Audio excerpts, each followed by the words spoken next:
Bonjour tout le monde, oui je sais, ça fait très longtemps que je suis passée par ici.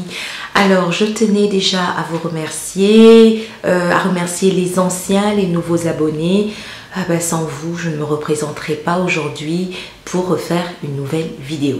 Alors, je reviens aujourd'hui pour une vidéo sur comment entretenir les cheveux fins ou tout simplement comment j'entretiens mes cheveux fins.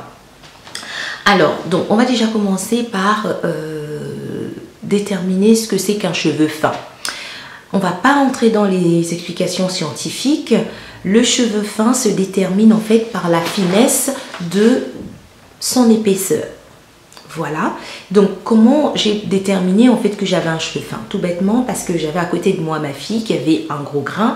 Donc, j'ai juste fait la différence en prenant un cheveu mort.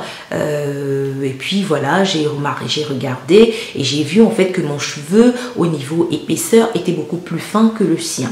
Après, j'ai lu également à gauche à droite des filles qui disaient en fait de prendre un fil à coudre et le placer juste à côté de votre cheveu. Si votre cheveu était beaucoup plus petit que le fil était beaucoup plus fin que le fil à coudre, et bien ça voulait dire en fait que vous faites partie en fait de la catégorie des personnes à cheveux fins. Alors donc ce qu'il faut aussi savoir, c'est que la quantité des cheveux, c'est-à-dire la densité, est différente de l'épaisseur. Alors, vous pouvez avoir des filles aux cheveux fins qui ont une forte densité et ainsi de suite, celles qui ont des cheveux fins à une densité moyenne et certaines à une densité faible. Voilà, je pense aussi que c'est valable pour celles qui ont le gros grain. Elles peuvent avoir une forte densité, d'autres une moyenne, d'autres une faible. Voilà, je pense que c'est pareil un peu pareil pour tout le monde. Alors, par rapport à mon expérience, donc j'ai relevé en fait des choses à gauche à droite. Donc en fait, le cheveu fin est dit cheveux faibles, donc beaucoup plus fragile que les autres. Ça, je suis d'accord à 100% parce que c'est ce que je vis au quotidien.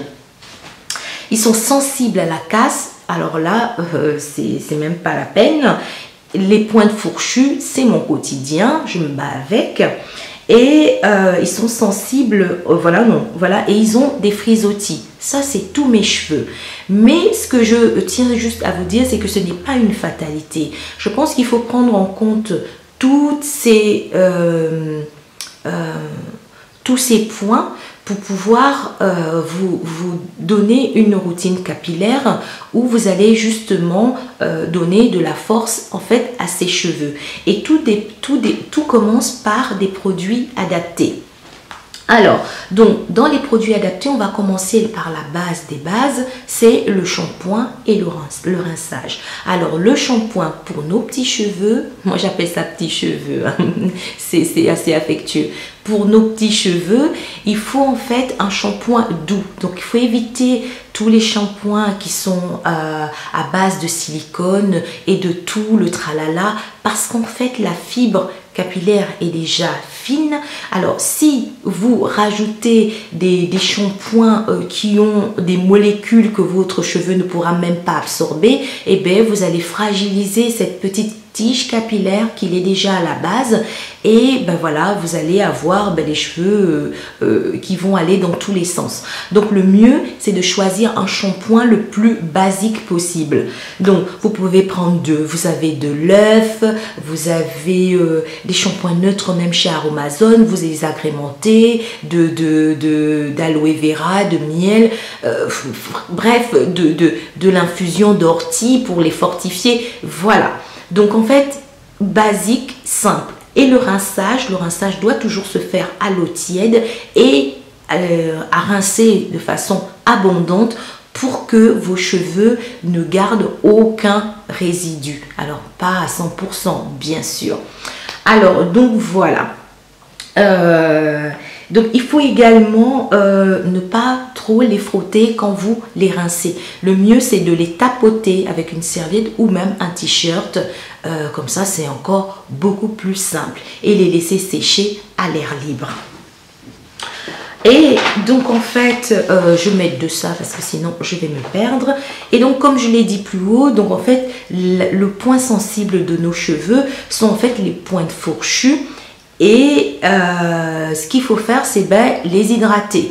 Donc avec des masques nourrissants, ça on aura l'occasion de le faire. Avec des huiles nourrissantes, vous avez en fait l'huile d'olive, l'huile, comment dire ça, l'huile d'avocat, l'huile de jojoba, non pas l'huile de jojoba, non, l'huile d'amande douce. Voilà, donc vous avez ces huiles-là qui vont vous permettre en fait de bien nourrir vos pointes et éviter qu'elles s'assèchent. Il y a également, oui, je parlais aussi, il faut éviter également, comme on évite les produits, les shampoings avec les silicones, il faut également éviter les huiles très lourdes après en fait les soins. Comme l'huile de ricin. Je pense que l'huile de ricin vaut mieux, ça c'est ma propre expérience, vaut mieux l'utiliser en soin que de l'utiliser en, comment dire ça, en huile de sellage. Pourquoi? Parce qu'en fait, ce que j'avais remarqué, c'est que dès que je faisais mon coiffage avec un peu l'huile de ricin, mes cheveux étaient lourds. Et donc, du coup, en fait, comme je voulais souvent que mes boucles tiennent, et bien mes boucles ne tenaient pas parce qu'en fait, ils devenaient poisseux, mous, bizarres. Donc, j'ai déduit en fait qu'il fallait que j'utilise les huiles lourdes comme l'huile de ricin que pendant mes soins et utiliser vraiment des huiles très légères, donc l'huile de coco, l'huile d'avocat, même si elle paraît comme ça, mais pour moi ça va encore, ou l'huile d'amande douce qui est vraiment très fluide pour le sellage de mon hydratation. Donc il y a aussi également les frisottis, donc les frisottis, mais comme je le disais dans ma vidéo routine capillaire, ce n'est pas une fatalité les frisottis, parce qu'en fait quand on a le cheveu faiblement poreux comme le mien, comme les miens, l'avantage c'est que notre tige capillaire est lisse, donc elle est beaucoup plus facile à travailler quand on a eu un bon processus en fait de soin. Donc à l'arrivée, vous ne pourrez que recueillir des cheveux très bien hydratés et très faciles à coiffer et qui vont vous donner en fait des boucles bien définies, parce qu'en fait comme j'ai le cheveu 4C, l'inconvénient c'est que il est déjà fin, il est coloré, en plus je suis voilà, il est 4C, il est voilà, bref, je me perds. Mais en fait, l'avantage, c'est que il faut en fait détendre, quand on a les cheveux de type 4C, il faut détendre la boucle pour mieux les coiffer et donc éviter en fait la casse des cheveux. C'est ça le secret, détendre la boucle pour mieux les gérer. Donc, ce qu'il faut également éviter, c'est de donner l'opportunité à nos cheveux d'être secs. C'est vrai, quand je regarde les photos des autres, des vidéos d'autres filles, c'est vrai qu'elles disent je m'hydrate les cheveux tous les 2 jours, tous les 3 jours, mais ça c'est elles. Mais moi en fait, ce que j'ai remarqué, c'est que j'ai besoin d'hydrater mes cheveux tous les jours parce que je les ai encore fragilisés. Parce que j'ai fait de la coloration. Oh là là, le soleil. Voilà, j'ai fait une coloration. Donc, ils sont encore beaucoup plus secs. Donc, j'ai besoin, même si j'ai besoin de les hydrater avec un peu d'aloe vera, un peu d'eau, un peu... Bref, on en reparlera dans une prochaine vidéo. Mais il faut absolument que mes cheveux soient toujours bien hydratés et pour qu'ils s'assèchent moins et que je les perde moins. Alors, donc en fait, il y a aussi les outils de coiffage. Donc le peigne à larges dents, ça c'est valable pour tout type de cheveux. Mais par contre, ce qu'il faut faire quand on a les cheveux, cheveux fins, pour éviter de les fragiliser encore plus, il faut vraiment toujours mettre une lotion démêlante avant de passer au coiffage. Avant de passer au coiffage, d'utiliser en fait des peignes. Ou aller en fait au doigt, ce sera beaucoup plus simple. Donc il faut également qu'on évite tout appareil chauffant, lisseur, sèche-cheveux pour éviter de fragiliser cette fibre capillaire. Si vous voulez lisser les cheveux, vous avez les tresses au fil. Voilà, il y a beaucoup de filles qui ont de superbes techniques en fait pour détendre les cheveux. Les tresses au fil, je trouve que c'est une très bonne alternative.